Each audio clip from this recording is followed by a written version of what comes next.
Hello everyone and welcome to I Open TCGs, the channel where I sometimes open TCGs.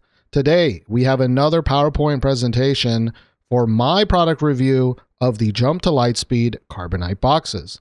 Now for the last month or so, I've been dropping a lot of videos about Star Wars and the Carbonite boxes, and today we've opened quite a lot of boxes on stream, over 13 cases. I want to talk about my experiences and my review of this product. So first, of course, many Star Wars Unlimited players ask the question, is it worth it to buy a Jump to Lightspeed Carbonite box? I had to do it. Anytime you do a product review, shout out to the professor. But this is going to be less, is it worth it? And more just a review of the overall product. Now, maybe you don't know what Carbonite boxes are. I'll talk about it really quick. If you want to see more detailed explanation of Carbonite boxes, check out this video, Hypernaut, that I made many weeks ago. But here are the important points. One, they feature 36 exclusive alt arts called prestige cards. You get one per pack. There are 3 different levels of prestige: non-foil, foil, and serialized. And of course, there are 9,000 total serialized cards because there's 36 times 250, which is 9,000. Now, the general consensus from a bunch of box openings, not just mine, is that there is a round of showcase in every 2 Carbonite boxes, which they did announce. They said it was around 2 to 3, depending on the source, but that is direct from FFG. And you get a serialized card every 4 boxes on average, which is what I guessed it would be in that Hypernaut video. Now, what is one of the biggest pros of these Carbonite boxes? It is that collectors are back, sort of.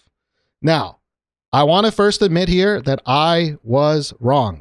If you watch one of my past Carbonite videos, the Don't FOMO one, I said that on release day, I thought prices would drop. My hot take was that it would drop to around $250 because most stores can't list product on TCG Player during the pre-release period. So I thought the boxes were going to dip on release day like they do for Magic, like they do for most sets. But I was wrong. The demand for collector boxes has been much higher than I expected. So many people are buying them, enjoying them, opening them, going crazy on them. I really thought there would be demand, but I didn't think it would be this high. Now, as mentioned, I said that on release day, there would be a dip to potentially $250, but that didn't happen because supply was quickly bought up and boxes recovered to $300 very quickly. And many people are having a great time. You can see the TCG Player listing here that on release day, which is where the arrow was, that there wasn't that big of a drop and it very quickly recovered. However, if I released this video 2 days ago, this would have stopped here. But unfortunately, I wasn't wrong. So I was wrong until I wasn't wrong, which is that the TCG Player price, or right now as of recording, is $260. This is what I just showed you, and this is what's happened in the last few days. And this is because Asmodee did not actually give out the full supply that they had in the very beginning. A lot of stores ended up not wanting the Carbonite boxes. They didn't actually sell all the Carbonite boxes in their initial sales period. So for the last couple of days, Asmodee has taken stock of how many they had left, and they have started giving them to stores that still want Carbonite boxes. So it is a good thing. Many stores do want Carbonite boxes. They saw that they're doing very well, or a bunch of stores are completely sold out. So of course they want more. And the true supply is now coming to the market. So the dip that I thought would happen during release day is actually happening this week. All right. Some of the stores have already gotten their extra amounts, but many stores are not getting them until the end of the week. Now, again, I could be wrong, and all of these boxes can be scooped up really quickly, and the prices are going to be on the rise. But I do really think this is the drop that I was forecasting of the full supply of Carbonite boxes. Now, this is classic FFG because they could have just held the boxes, waited a little bit, and then started dripping them out. They did not have to quickly unload these boxes immediately because it wasn't like the boxes were going crazy, right? The boxes were not $350, $400, $500. They didn't need to spam them out right away. They definitely could have given it a couple of weeks, let the remaining supply dry up a little bit, and then drip some supply back onto the market. Maybe they are still doing that, but as far as I can tell, this is supposed to be the last bit of Carbonite boxes going out to a bunch of stores. So what does that mean? That means the true test of demand actually starts now. Reminder that many Magic collector boxes take 2 to 3 months before they start going up significantly. So while it is an absolute pro that collectors are back, they're very excited, there is still more supply coming out, and the real test starts here. Next, I want to talk about another pro. And one of the big pros of the Carbonite boxes is the prestige art. Many of the cards are absolute showstoppers. Like, you can see them across the room and you're like, holy shit, what is that card? The connecting art and the horizontal cards are such a great touch. They add a little bit more when they didn't need to do it. Very happy that they did. The tier 2 foiling and the tier 3 foiling look much better than I expected. But the tier 3s, if you don't know, have this kind of raised foiling. So it kind of looks like the ship is kind of embossed and it looks a little bit raised from the card. It looks really sick. Now, this shows that even with the existing player base, there are lots of people who want to collect again. They just needed the cards to collect, right? They needed a reason, and the prestige cards gave them a reason. Many people I've talked to on stream have started set collecting again, even if it may just be tier 1s and tier 2s, but set collecting might actually be back thanks to Carbonites. And set collecting is actually very important because some of the quote-unquote bad cards need to be bought up, and the only reason to do that is set collecting, right? Now, with the good art, there's also some bad art. And the problem is that the really good art of the prestige card makes the really bad art stick out even further. For example, the Luke Skywalker showcase. But it's not just that. No, I've long said, and I know a lot of people don't agree with me, that the showcases for Star Wars Unlimited are actually very poor when compared to the showstopper cards of other modern TCGs.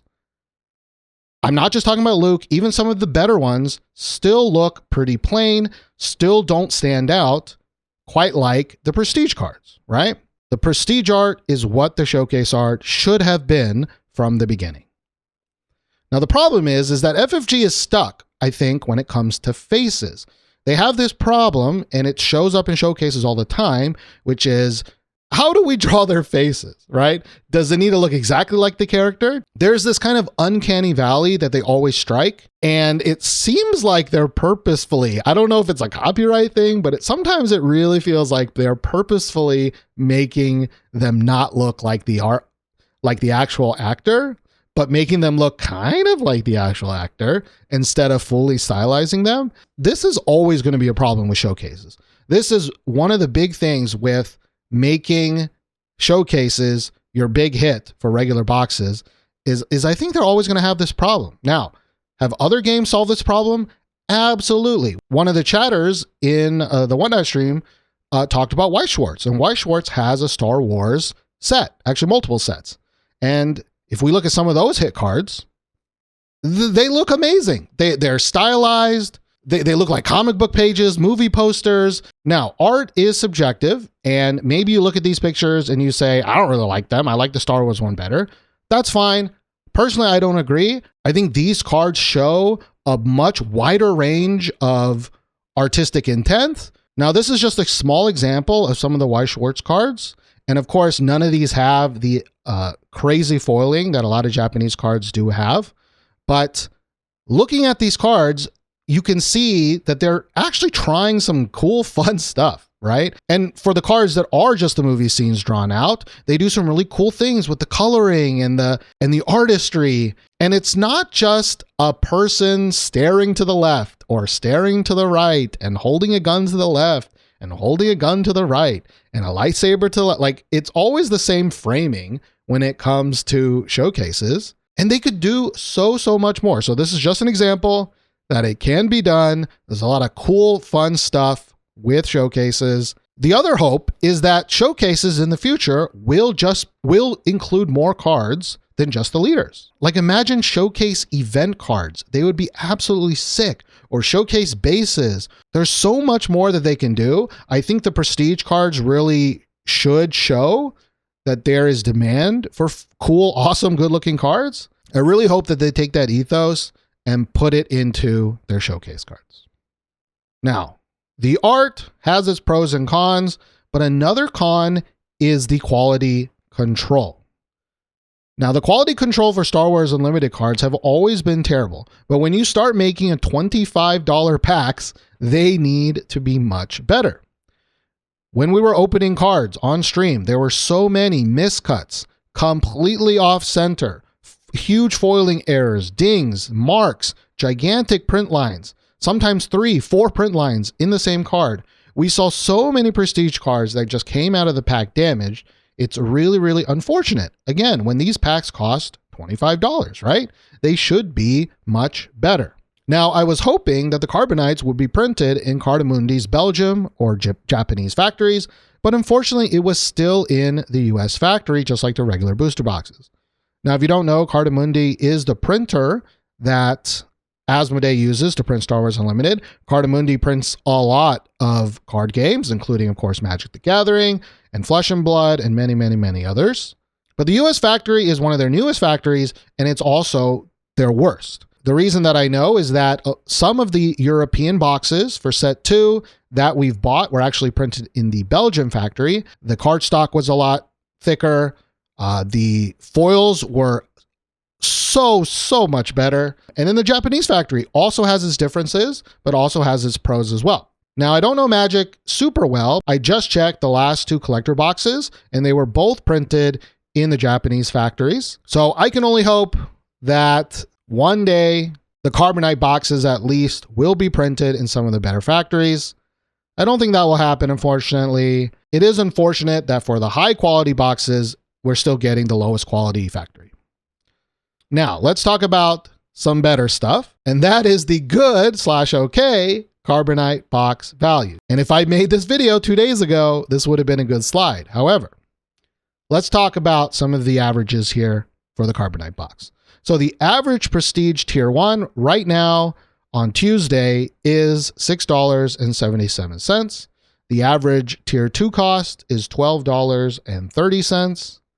The average showcase for Jump to Lightspeed is $118.58. And the average serialized card, we have no earthly idea. My educated guess is the average is around 300, maybe 400, but I'm going to set it for 300 here, and you're going to see why. It doesn't really matter too much for the point that I'm making. In an average box, you're going to get 8 tier 1s and 4 tier 2s, and that is around $103 of expected value. Now, of course, there's a showcase 1 in every 2 boxes. So when you open a box, you get half a chance at a showcase, which is $59.29. And of course, you get a fourth of a chance at getting a serialized on average. And we'll say right now that's around $75. So that means the expected value without counting rares, without counting legendaries, is around $237.65. Maybe you can stretch that by adding $25 more if you think the average serialized is $400. But this is just to show you that the expected value is actually okay. Now, 2 days ago, this actually was $293. But of course, because the market opened up on Friday, I said it in past videos, it's going to chunk when regular stores can start listing singles prices. It's going to chunk, it's going to chunk, it's going to chunk. And of course, it chunked, but it took a couple of days to chunk. So it might chunk even more. It's moving mighty fast, as you can tell. But as of right now on Tuesday, it's $237. Now, that is decent, I think, if I'm being generous. You know, when you spend $300 on a box, you always, of course, expect to lose. But here's the problem with EV, which is that to get closer to expected value, you need to open a lot of boxes, right? The more boxes you open, 10, 20, 50, 1,000, right? The more boxes you open, the closer you'll get to the expected value of the box. Since Carbonite boxes are very expensive, most people will only open a few boxes, right? And you can very, very easily low roll a few boxes. So looking back to what I just said, prestige tier 1 and tier 2s are the most consistent thing you're going to get, right? In every box, you're going to get tier 1s and tier 2s. You may not get a showcase. You may not get a serialized, but you're always going to get prestige tier 1s and tier 2s. But that only accounts for around $100 of the EV. That is $150 of the EV, right? Or 134, if you want to be precise, is the serialized card and the showcase that you're probably not going to hit when you just open a couple of boxes. Now, bonus legendaries definitely do help. They add around $30 to $40 to the EV. But by printing so many prestige cards, most of them will never be very expensive until supply is heavily crunched. Now, you're going to hear this a lot on Discord and Facebook. Don't worry, it's limited, it's limited, it's limited, limited, limited, limited, limited, limited. Now, that is true in theory, but that may not happen for a few months, if it even happens at all. And now that brings us to another bad thing. I actually thought there were more good things in here, but now that I'm reading it and I'm like, oh my gosh, it's bad after bad. The next bad thing is, well, what was the one thing I stressed over and over and over again about Carbonites? Is it will crunch the value of regular booster boxes. Well, let's see if that happened. All right. So right now, again, on Tuesday, March, whatever the heck day it is, these are the averages for Jump to Light Speed, right? Showcase, $118.58. A legendary, a normal legendary, $6.69. Foil legendary is $5.65, which you're like, wait, that's cheaper than a legendary? And yes, and that's because you can't get regular legendaries in Carbonite boxes. There have been way more Carbonite boxes, it feels, being opened than regular boxes. So weirdly enough, maybe there's more foil legendaries than regular legendaries. Also, a lot of people just don't like the foil legendaries because the clarity is not very good. The pringling is very, very good. And most people just generally don't like it. Next, we have the hyper legendaries, which are $7.80, and the hyper foil legendaries, which are $10.09. Now, what you can see here is that there really is only a 2x difference between a foil legendary and a hyper foil legendary, despite them being orders of magnitude much harder to hit. So not only have the prices kind of been crunched, but the multiplier between the variants have also been crushed because there's also 3 more variants for a lot of these cards, right? Now, one of the bright spots is that rares, you don't get that many rares in a Carbonite box. So if you want rares, most of them are going to come from regular booster boxes. So I really think if there are a bunch of really good rares, right? If there's a triple dark raid of Jump to Light Speed, they're actually going to be worth a decent amount. Right now, the average is still $1, but in comparison, I wanted to look at the last set. Now, Twilight is kind of an outlier in the sense because it's really, really, really low, but it's still good to kind of show the differences, right? So for Twilight, the average showcase is actually $155. Significantly more than Jump to Light Speed. Again, something we predicted because of the increased showcase rate of the Carbonite boxes. Legendaries, $445. Foils, $676. Hypers, hyper foils. What's important though, is you can see that there is a pretty significant multiplier for Twilight between legendaries to hyper legendaries to hyper foil legendaries, right? Obviously, the general legendaries for Twilight are much cheaper, but yet, because of supply differences, the hypers are at least worth a little bit more, and the hyper foils are worth significantly more. This is the crunching in effect. Now, Twilight notoriously has insane supply issues, so good rares or not, they're all worth nothing. The average rare is worth 17 cents, so of course, dollar rare average, much, much, much better. But of course, Twilight, this is the worst set. Let's look at the best set. We got Spark. Spark has a very similar average showcase cost, but my God, look at the difference in the legendaries, right? $13.69 for a Spark legendary, almost double. Jump to Light Speed. Foil legendaries, almost triple. Hyper legendaries, 2.5 times more. Hyper foil legendaries, 3 times more. Now, what's important to see here, just in general, is that the crunching of the regular booster boxes is bad. Why would you ever open a regular booster box ever again? And even if it's just psychological, because I've literally seen it happen on stream. Even if the EV was actually pretty good for a jump to light speed box, I guarantee you there are so many people, they will never open up a regular booster box ever again because it's just not fun. Like, people have a lot of fun with these Carbonite boxes. It's fun hitting these prestige cards. They will never have that much fun opening a booster box ever again. And that sucks for regular booster boxes. Now, to tie in to what I was saying earlier, we don't know what's going to happen quite yet, is the true demand for a prestige card. Now, there is certainly very clear demand for buying the boxes, but we don't know how many people actually want prestige singles. Because right now, the prestige singles market is very, very flooded.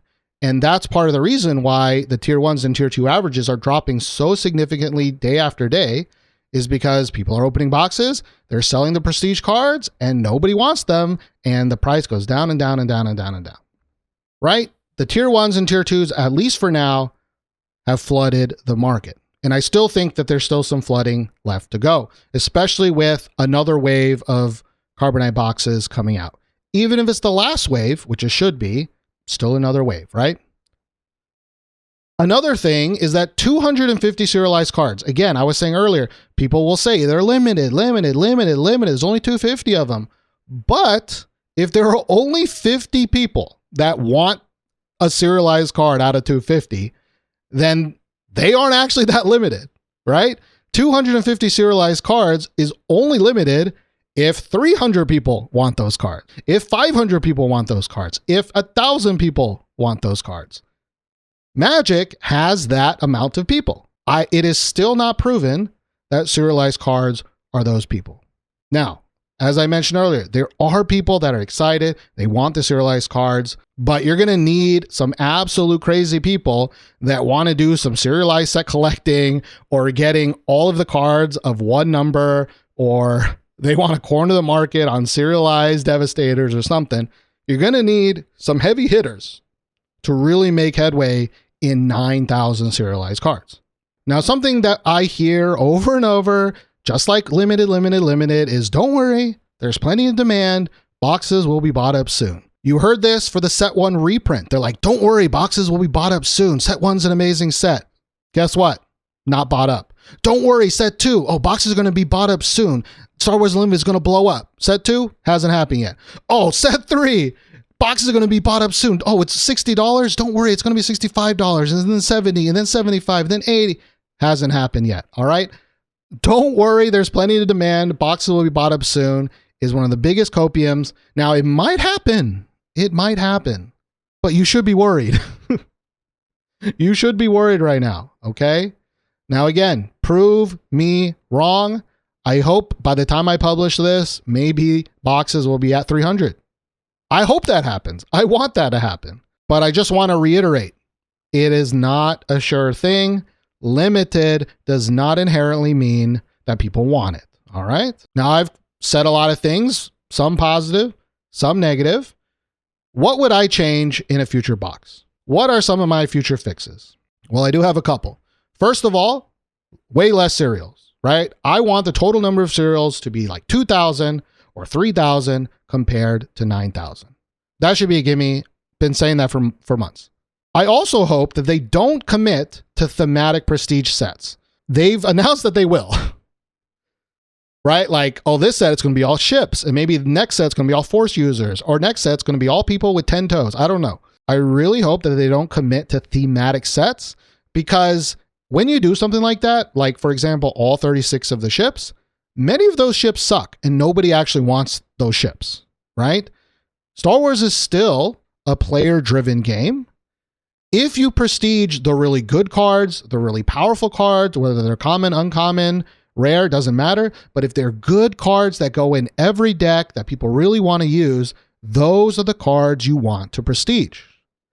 You don't need to find a fancy theme for them. Just prestige the cards that you think are really good and really strong and that people will want.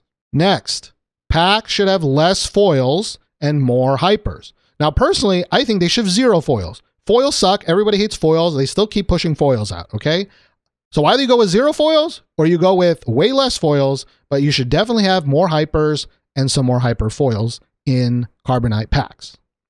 I think it's actually really a shame that you only get 2 hyperspace foils and one of them is always a common. I think that really sucks. Like 8 times out of 12, you always get a common and an uncommon. Now, if you're still going to have foils in it, because of course they will, they can't give up on them, even though they should, I think you should at least take away 2 or 3 of the common foils, convert them into 2 hypers and a hyper foil. I think that would make the pack opening feel much, much better. But I really don't like the amount of foils that you get in a pack.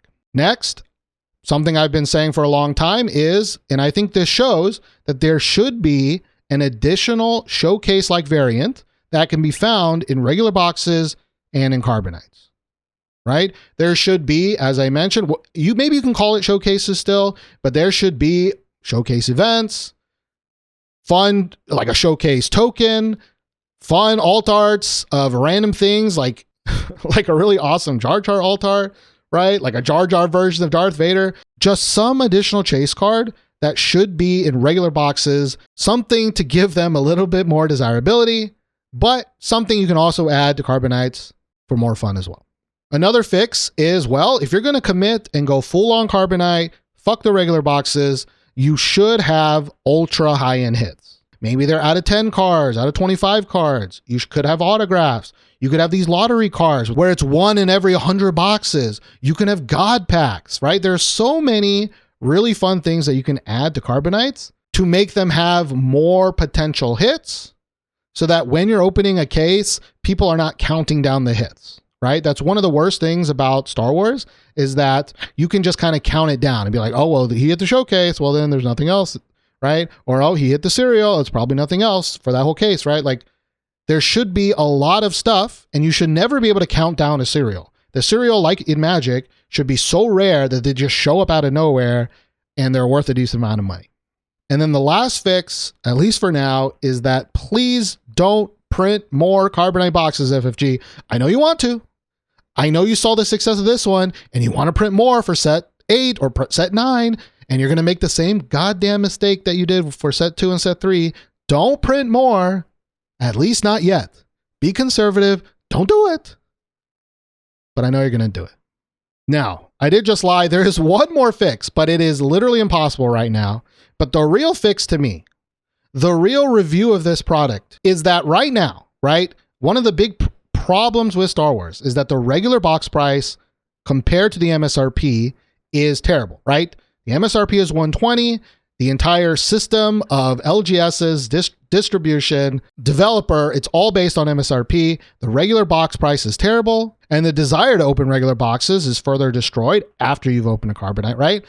The real fix is, why are prestige cards not just in regular boxes? Why does this product even exist? Prestige cards have shown that there are a lot of people that want really good cards, right? Now, there are benefits to Carbonite boxes, right? You don't get any bulk. All the hits are all in one thing, right? Either you can have the play boxes to play and the fun collector boxes to collect. I get that. But there are knockdown effects to creating these two separate products, and we're definitely seeing those knockdown effects, right? Pretty much once Carbonite boxes came out, regular boxes are screwed.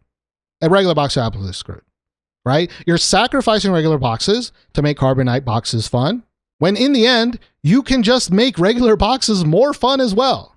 And I know someone's going to say, well, Magic does it. That is always something you hear. Well, Magic does it. This game is not Magic. Most games are not Magic. There have been hundreds of TCGs that have lived and died trying to copy Magic in the last 30 years, and they're all dead. And that's because Magic is special. And I don't know why big companies and CEOs still think like, oh, let's just do what that company does, right? Like, oh, I'm DC. Let's just do what Marvel's doing. Like, you're a different company with different talents, with different audiences. Like, you can't just say, look what they did and have that to be a reason. Why sacrifice regular booster boxes to lift Carbonites when you can just make regular boxes better? That I don't really understand. Now, I know it's too late for this, and I know it doesn't matter. But it's one of those things where, like, can you imagine the demand for regular boxes this time around? If you can get prestige cards in them, if you can get maybe a little bit more showcases in them, right? The legendary rate got increased. Like, if you open a regular box, there'd be so many fun things that you could potentially get in a box. I actually think it would have been pretty fun. But no, because Carbonite boxes exist, regular booster boxes suck even more. And that really sucks. All right, to the grade. After that long-winded review, a very, very quick summary is that definitely some positives. The Carbonite boxes have reinvigorated the collectors, and they have proven that collectors want more. The prestige cards look amazing. Seriously, they're really pretty. They look great. The Carbonite box EV is actually pretty decent, and the opening experience is actually really fun. I cannot stress that opening a Carbonite box is just a really fun experience, especially if it's your first one. There are some negatives, of course. It sacrifices value from regular booster boxes. The Carbonites really make regular booster boxes feel terrible to open. The quality control of the prestige cards are actually pretty poor. And Carbonite boxes don't really help many of the core problems with the game, and it actually stresses some of them further. Now, what is my overall grade? You might be looking at... You might be listening to me and you're like, damn, he said a lot of negatives. But here's the thing. This is the first of its kind. The game itself was already in, personally, my personal opinion, the game itself was already in a pretty horrible state. And when I say the game, I don't mean the meta. I don't mean the competitive scene. I mean the actual game, right? The supply, the demand, store perspective, collector perspective, player perspective, they all are part of the game. It is not just the playing of the card. So looking at it from an already poor ecosystem, I actually think, you might think the grade is going to be lower, but my grade for Carbonite boxes for set 4 is a B-. Now that may shock you, but after 2 sets of FFG nonstop punching you in the dick, I actually think Carbonite boxes are pretty good. Now, that is my grade for right now at this very moment. If Carbonite boxes start slipping and they actually go to 250 or 240, or they stay at 260 for a while now, and the prestige card value dips and dips and dips, this grade could definitely go down. But I think holistically, and maybe pessimistically, FFG did better than I expected with the prestige cards. The supply is actually better than I expected. Even though I guessed 36K, I really thought they would make a mistake and make it 72K, but they didn't, thank God. And I think for the actual ecosystem of the game, this is definitely a step up. Now, did it solve all the problems? Is it the best thing in the world? Absolutely not. This whole video explains why. But that is the grade for Carbonite boxes. I'm really thankful that you listened to me. If you made it all the way to the end, please write in the comments, "Oh, snap, Wexley, I made it to the end." I really would appreciate that. I will open, I think, 1 or 2 more Carbonite boxes to put on the channel. This time I can actually add the prices to the box opening like I normally do. And until then, don't forget to subscribe to my channel if you like my videos. If you want to buy something or whatnot, check out the link below. You can get $15 in credit if you're a brand new user. And until the next one, bye.